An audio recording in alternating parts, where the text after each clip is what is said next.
दोस्तों, सबको मेरा प्यार भरा नमस्कार। इस ऑनलाइन कक्षा में आप सभी का स्वागत है। आप सबको संबोधित करने का अवसर मुझे मिला तब मुझे एहसास हुआ कि ये जिम्मेदारी कितना महत्वपूर्ण है। मैं वादा करती हूँ जिस पाठभाग से हम गुजरेंगे उन सब की गहराई तक हम ज़रूर पहुँचेंगे। कम समय में ज़्यादा ज्ञान प्राप्त करते हुए आप सब मेरा साथ दें। अच्छा, तो बताइए बच्चों, कोरोना के कारण आपको किन किन कठिनाइयों का सामना करना पड़ रहा है? देखो, सबसे बड़ी परेशानी तो ये होगी कि आप सब अब घर में बंद होकर रहते हैं, है ना? कोई भी बाहर नहीं जा सकते। आप बाहर खेलने के लिए जा रहे हैं क्या? नहीं ना। दोस्तों के साथ खेलना बंद, मिलना भी बंद, बंधुजनों के पास भी नहीं जा सकते। देखो, एक प्रकार से आपकी स्वतंत्रता यहाँ भंग हुई है, यानी आज़ादी के साथ आप कुछ भी नहीं कर पा रहे हैं। ये तो बड़ी मुश्किल है ना, बहुत बड़ी कठिनाई भी। एक बात बताइए, वेकेशन में आपने क्या क्या प्लान किया था? ഒരുപാട് സ്ഥലങ്ങളിൽ പോകണമെന്ന് നിങ്ങൾ പ്ലാൻ ഇട്ടിട്ടുണ്ടായിരുന്നില്ലേ? വെക്കേഷന് പരീക്ഷയൊക്കെ കഴിഞ്ഞ് അച്ഛനോടും അമ്മയോടും എന്നെ ഇവിടെ കൊണ്ടുപോകണം അവിടെ കൊണ്ടുപോകണം എന്നൊക്കെ പറഞ്ഞിട്ടുണ്ടായിരുന്നില്ലേ? പക്ഷേ എവിടെയെങ്കിലും നമുക്ക് പോകാൻ സാധിച്ചോ? നമ്മുടെ എന്തെങ്കിലും ഒരു പ്ലാൻ നടന്നോ? മാർച്ച് മുതൽ നമ്മളെല്ലാവരും എവിടെ ഇരിക്കുകയാണ്? വീട്ടിനുള്ളിൽ വാതിലടച്ച് ഇരിക്കുകയാണ് അല്ലേ? लेकिन हमें अपनी पढ़ाई जारी रखनी है ना? इन सब के बावजूद हमें आगे जाना भी है, इसलिए ऑनलाइन कक्षा शुरू की है और आप ऑनलाइन कक्षा में भाग भी ले रहे हैं। അങ്ങനെയാണെങ്കിൽ നമ്മൾ വീട്ടിൽ അടച്ചിരിക്കുമല്ലേ? മാർച്ച് തുടങ്ങി, ഒരു യാത്ര പോയാലോ? നമ്മൾ വെക്കേഷന് പോകണം എന്നൊക്കെ കരുതിയിരുന്ന നഷ്ടമായ പ്ലാനില്ലേ, ആ ഒരു യാത്ര നമുക്കൊന്ന് പോയാലോ? ആ യാത്രയുടെ ഒരു ആനന്ദം നമുക്കിവിടെ ഒന്ന് ആസ്വദിക്കാൻ ശ്രമിച്ചാലോ? നിങ്ങളിപ്പോൾ സ്കൂളിൽ പോകുന്നുണ്ടോ? ഇല്ലല്ലോ. വീട്ടിൽ നമ്മൾ സാധാരണ എന്താ ചെയ്യുക? സ്കൂളിൽ പോയി കൂട്ടുകാരോടൊപ്പം അധ്യാപകരോടൊപ്പം ഒരുമിച്ച് ആസ്വദിച്ച് ക്ലാസ്സുകൾ കാണുകയും പഠിക്കുകയും ചെയ്യുമായിരുന്നു. ഇപ്പോഴോ നമ്മൾ പഠിക്കാതിരിക്കുകയാണോ? അല്ല, നമ്മൾ ഓൺലൈനിലൂടെ പഠിക്കുന്നു, ഇല്ലേ? അങ്ങനെയെങ്കിൽ നമുക്ക് അന്ന് വെക്കേഷന് നമുക്ക് നഷ്ടമായ ആ യാത്ര ഓൺലൈനിലൂടെ തന്നെ ഒന്ന് പോകാൻ ശ്രമിച്ചാലോ? നമുക്ക് പോകാം യാത്ര. യാത്ര ഒരനുഭവമാണ്. ആ അനുഭവം വാക്കുകളിലൂടെയും ചിന്തകളിലൂടെയും കാഴ്ചകളിലൂടെയും പങ്കുവയ്ക്കുമ്പോൾ യാത്രാ വിവരണമായി മാറുന്നു. ഒരാൾ നടത്തുന്ന യാത്ര പങ്കുവയ്ക്കലുകളിലൂടെ പലരുടെയും യാത്രയായി മാറുന്നു. ഓരോ യാത്രയിലും ആ ദേശവുമായി ബന്ധപ്പെട്ട് നിൽക്കുന്ന ചരിത്രം, സംസ്കാരം ഒക്കെയും നമുക്ക് മനസ്സിലാക്കുവാനുണ്ട്. വിദൂര സ്വപ്നത്തിൻ്റെ നാൾവഴിയിൽ പോലുമില്ലാതിരുന്ന എവറസ്റ്റ് എന്ന കൊടുമുടി കാഴ്ച. സ്വപ്നത്തേക്കാൾ മനോഹരമാണ് ചിലപ്പോഴെങ്കിലും യാഥാർത്ഥ്യമെന്ന് തിരിച്ചറിഞ്ഞത് യാത്രയുടെ ആദ്യ ദിവസമായിരുന്നു. സാഗയിലേക്കായിരുന്നു അടുത്ത ദിവസത്തെ യാത്ര.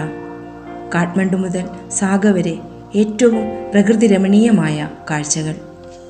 മഞ്ഞണിഞ്ഞ കൊടുമുടികളും നുരഞ്ഞു പതിക്കുന്ന ജലപാതങ്ങളും. സാഗയിൽ നിന്ന് മാനസ സരസിലേക്ക് ഒരു ചെറിയ കുന്നുകയറി വിശാലമായ മൈതാനത്തെത്തിയപ്പോൾ തിളങ്ങുന്ന നീലവസ്ത്രം പോലെ മാനസ സരസ്. സരസിനു മുകളിൽ വെള്ളയും ചാരവും നിറമുള്ള പക്ഷികൾ. അവിടെ നിന്നും തിരികെ ദാർച്ചനിലേക്ക്. കുതിരപ്പുറത്തും കാൽനടയായും സഞ്ചാരികൾ. ആകാശം മുട്ടി നിൽക്കുന്ന പർവ്വതത്തെ മുറിച്ചു കടക്കുന്നതിന് പ്രകൃതി ഒരുക്കിയിരിക്കുന്ന ഒരു ഇടനാഴിയാണ് ഡോൾമ ചുരം. നിലത്ത് മഞ്ഞുറഞ്ഞ് സ്ലേറ്റ് പോലെ മൂടിക്കിടക്കുന്നു. ഇടവിട്ട് ഉയർന്നു നിൽക്കുന്ന പാറകളാണ് അവിടെ നിലമുണ്ടെന്ന തോന്നൽ ഉളവാക്കുന്നത്. ഡോൾമയിൽ നിന്ന് താഴേക്ക് ഇറങ്ങിക്കഴിഞ്ഞാൽ ഗൗരികുണ്ട് തടാകമായി. തിരികെ ദാർച്ചനിൽ നിന്ന് സാഗയിലേക്ക്, സാഗയിൽ നിന്ന് കാഠ്മണ്ഡുവിലേക്ക്, ദൂരമറിയാതെ, കാലമറിയാതെ, പ്രകൃതിയുടെ മാറിയ രൂപഭാവങ്ങളറിയാതെ. ആർക്കും യാത്രകൾ സാധ്യമല്ലാത്ത ഈ കാലത്ത് നമുക്ക് യാത്രാ വിവരണങ്ങളിലൂടെ യാത്രകൾ പോകുവാൻ സാധിക്കും. യാത്രകൾ ചെയ്യുന്ന എല്ലാ പ്രദേശങ്ങളെക്കുറിച്ചും ചെറിയ ചെറിയ കുറിപ്പുകൾ തയ്യാറാക്കി വയ്ക്കുക. നമ്മെ അറിയുന്നവർക്കും അത് ഒരുപോലെ ഗുണകരമായി തീരും.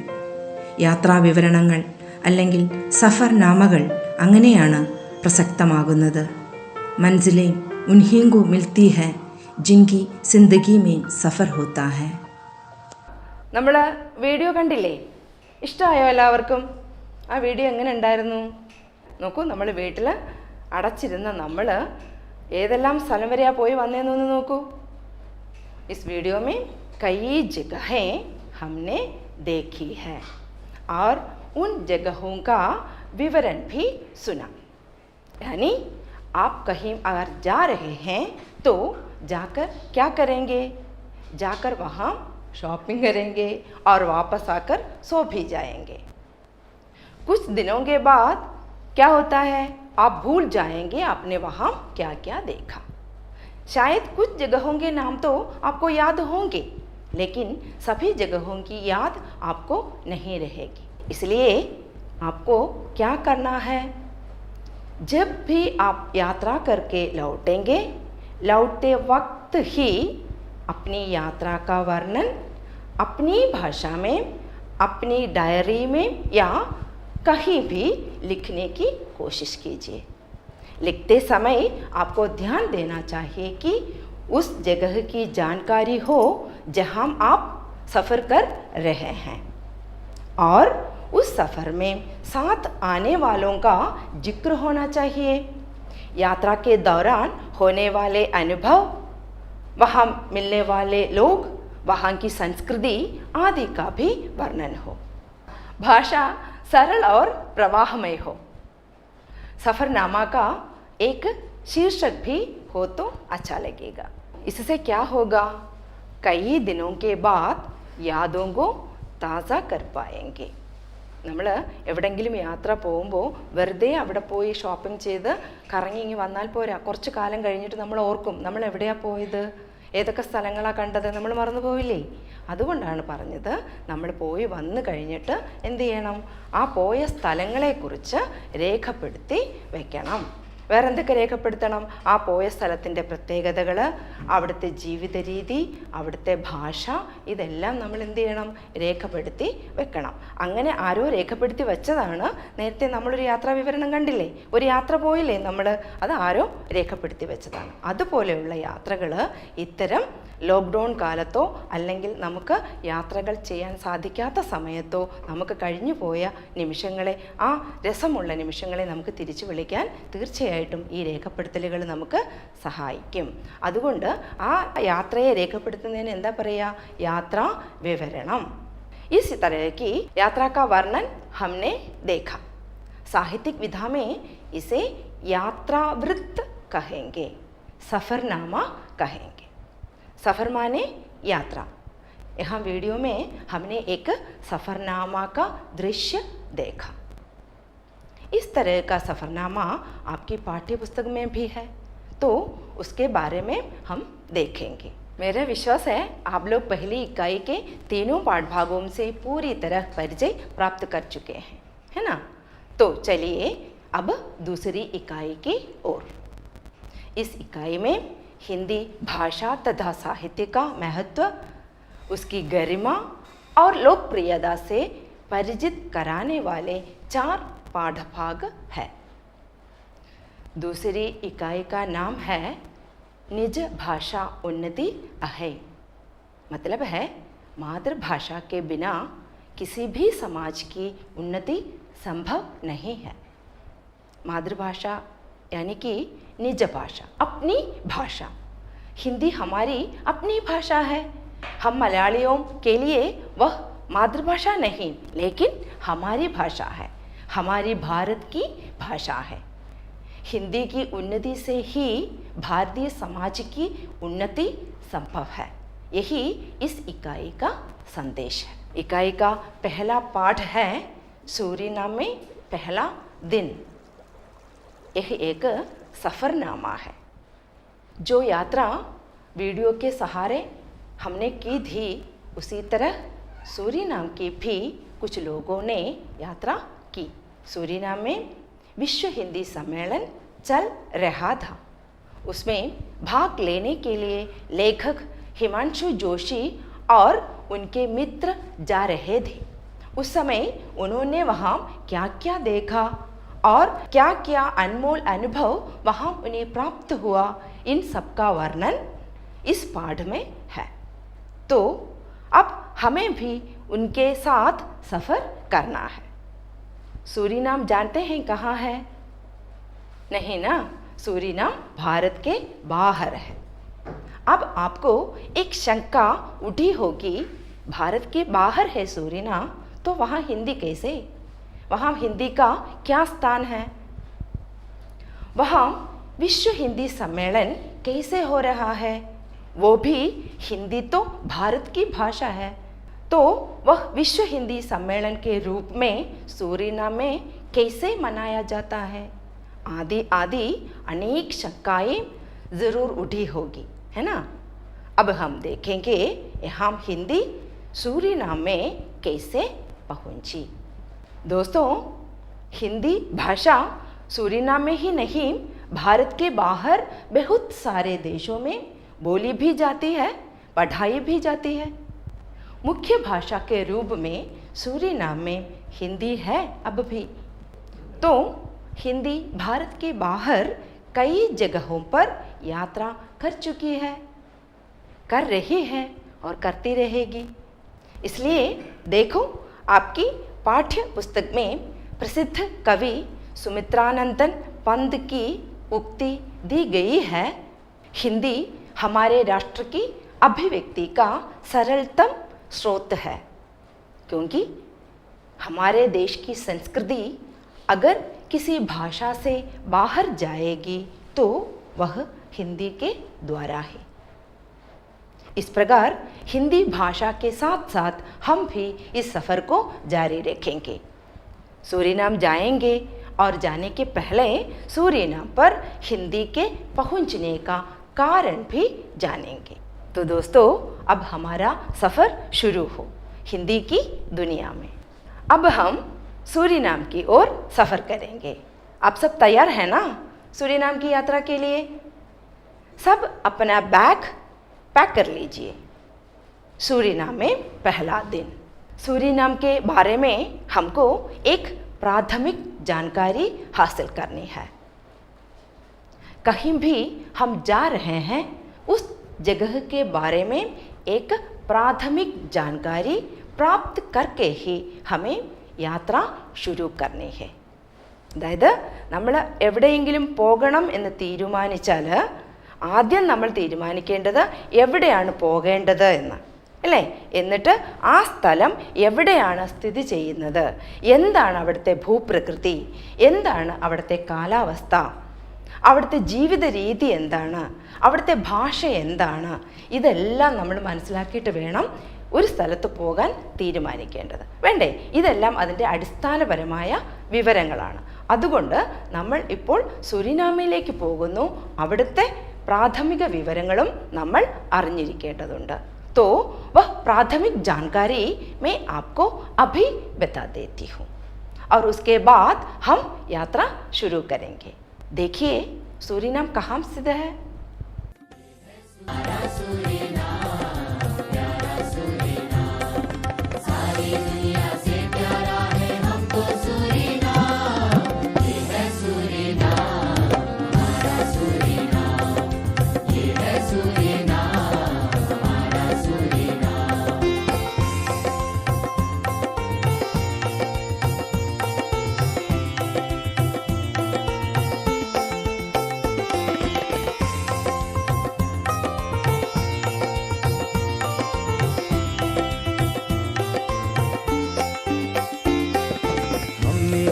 पसीने से इस धरती को सींचा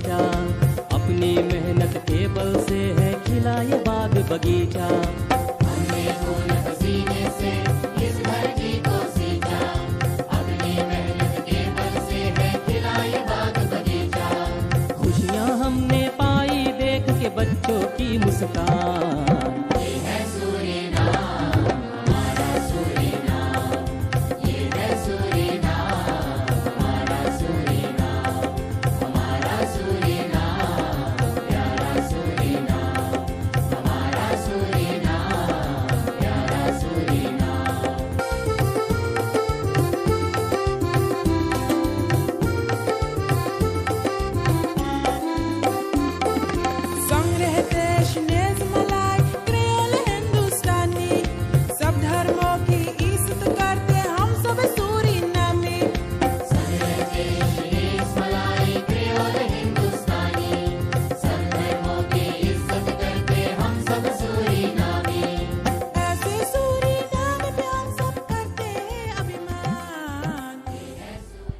सूरीनाम 1975 तक डच अधिनिवेश था। दक्षिण अमेरिका के उत्तर पूर्वी तट पर स्थित है। वो फ्रेंच गुयाना एवं गुयाना के मध्य ब्राज़ील के उत्तर में स्थित है। सूरीनाम के अधिकांश भूभाग पहाड़ियों एवं दलदली मैदानों से युक्त है। यही है सूरीनाम का भूप्रदेश। यानी सूरीनाम कहाँ है और कैसा है, यह हमारी हिंदी का सफ़र है। साथ साथ सूरीनाम की अपनी भाषा क्या है वो भी हम ज़रा देखें। सूरीनाम की राजभाषा डच है, जबकि सूरीनाम में व्यापक रूप से अंग्रेज़ी बोली जाती है। लेकिन यह ध्यान देने की बात है कि सूरीनाम में अप्रवासी लोग हिंदुस्तानी बोलते हैं। अप्रवासी माने क्या है आपको मालूम है? अप्रवासी माने इमिग्रेंट, कुडियेटकार। हिंदुस्तानी क्या है? ये तो हिंदी ही है, लेकिन इसमें उर्दू के भी शब्द आते हैं। हिंदी और उर्दू का मिश्रण है हिंदुस्तानी। सूरीनाम में अधिकांश लोग हिंदुस्तानी बोलते हैं। इसी में भारत की भोजपुरी और अवधी भाषाओं का मिश्रण है। इसी को सरनामी हिंदुस्तानी कहते हैं। क्या कहते हैं? सरनामी हिंदुस्तानी। सरनामी माने सूरीनामी। तथा इसमें कुछ शब्द डच, अंग्रेजी तथा क्रेयोल के भी प्रयुक्त होते हैं। क्रेयोल भाषा ऐसी भाषा को कहते हैं जो दो या दो से अधिक भाषाओं के मिश्रण से पैदा होती है। इन्हें खिचड़ी भाषा भी कहते हैं। खिचड़ी भाषा आपको मालूम है ना, कबीर की भाषा क्या है? खिचड़ी है। सूरीनाम डच उपनिवेश है। वहाँ क्रेयोल भाषा में डच और भोजपुरी के शब्द ज़्यादा है। बच्चों, आप ज़रा इन बिंदुओं पर विशेष ध्यान दें। सूरीनाम की राजभाषा डच है। सूरीनाम में व्यापक रूप से अंग्रेजी बोली जाती है। अप्रवासी लोग हिंदुस्तानी बोलते हैं। हिंदुस्तानी हिंदी और उर्दू का मिश्रण है। हिंदुस्तानी में भोजपुरी और अवधी भाषाओं का मिश्रण है सरनामी हिंदुस्तानी। इसमें कुछ शब्द डच, अंग्रेजी तथा क्रेयोल के भी प्रयुक्त होते हैं। क्रेयोल को खिचड़ी भाषा भी कहते हैं। क्रेयोल भाषा में डच और भोजपुरी शब्द ज़्यादा है। यह है भाषा संबंधी जानकारी। भाषा संबंधी जानकारी आपको मिली और सूरीनाम की भूप्रदेश संबंधी जानकारी भी आपको मिली। तो इस जानकारी के साथ हम यात्रा जारी करेंगे। सूरीनाम में पहला दिन। भूगोल की पुस्तकों में कभी पढ़ा था, भूमध्य रेखीय प्रदेशों में भीषण गर्मी पड़ती है, प्रायः प्रतिदिन बारिश। इसलिए संसार में सबसे अधिक घने वन इसी क्षेत्र में पाए जाते हैं। ब्राज़ील की 93% भूमि गहरी हरियाली से आच्छादित है। आपको पता होगा भूमध्य रेखीय प्रदेशों में भीषण गर्मी पड़ती है। कहने का मतलब है जहाँ हम जा रहे हैं सूरीनाम की ओर, वह भूमध्य रेखीय प्रदेश में है। वहाँ का मौसम कैसा है? भीषण गर्मी है वहाँ। उसके साथ साथ प्रतिदिन बारिश भी है। देखो, गर्मी भी है और साथ साथ बारिश भी। तो वहाँ का मौसम कैसा होगा? बहुत ही सुहावना हो सकता है, क्योंकि एक और गर्मी है, दूसरी ओर वहाँ प्रतिदिन बारिश भी है। इसलिए संसार में सबसे अधिक घने वन इसी क्षेत्र में पाए जाते हैं। क्यों? वहाँ गर्मी भी है और बारिश भी है। ये दोनों पेड़ों के लिए अनिवार्य है। ब्राज़ील के उत्तर में स्थित है सूरीनाम, इसलिए ब्राज़ील के बारे में भी यहाँ जिक्र किया है।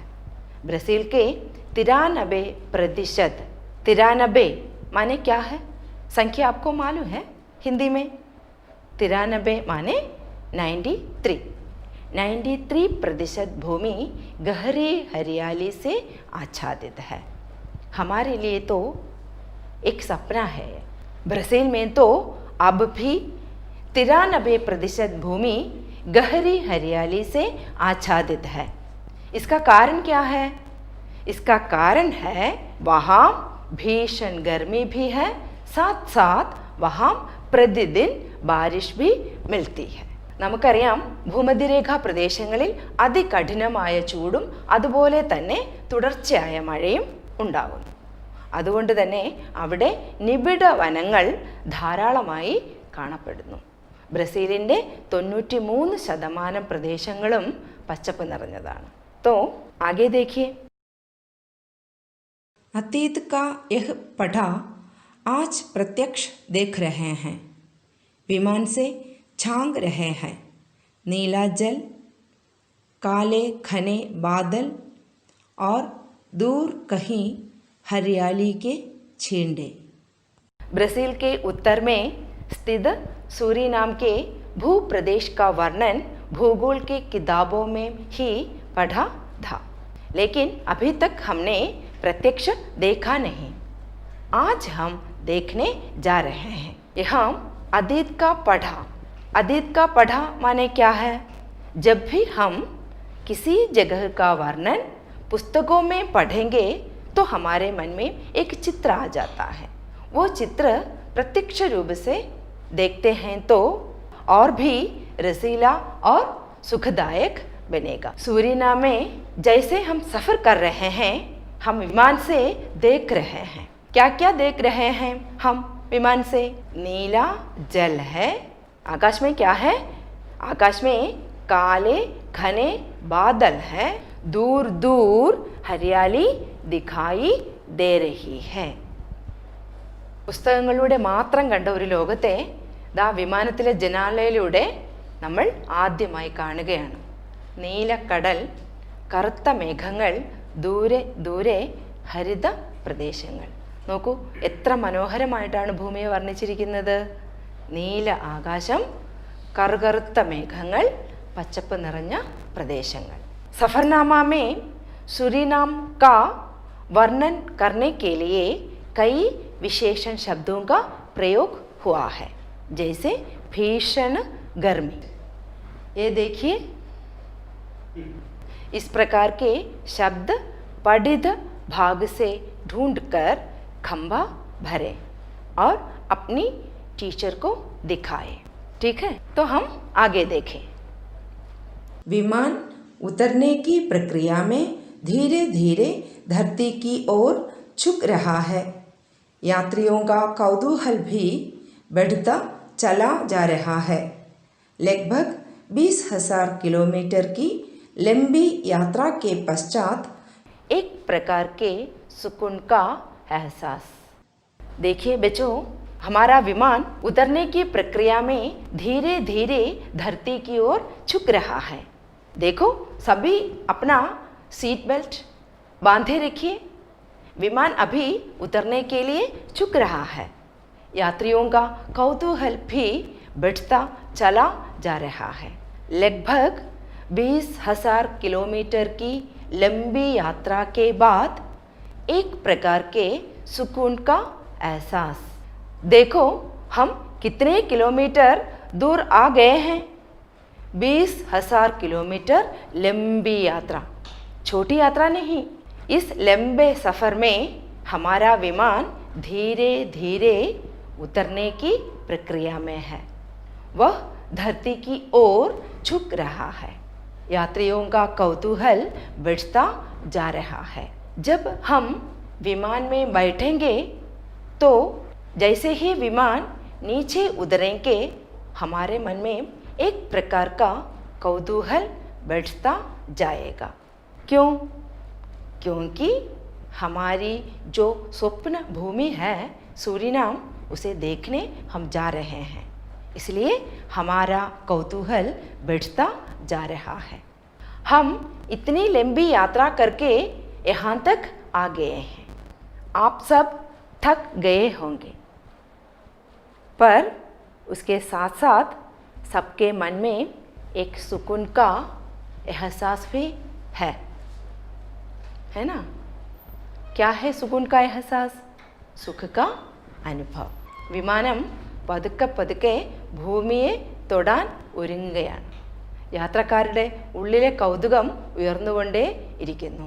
20,000 കിലോമീറ്റർ യാത്ര കഴിഞ്ഞ് നമ്മൾ ഭൂമിയിൽ എത്തിച്ചേരുകയാണ്. സൂര്യനാമയുടെ മണ്ണിൽ എത്തിച്ചേരുകയാണ്. എല്ലാവരുടെ ഉള്ളിലും സന്തോഷവും സമാധാനവും ആകാംക്ഷയും നിറഞ്ഞ സുഖകരമായ ഒരു അനുഭവം.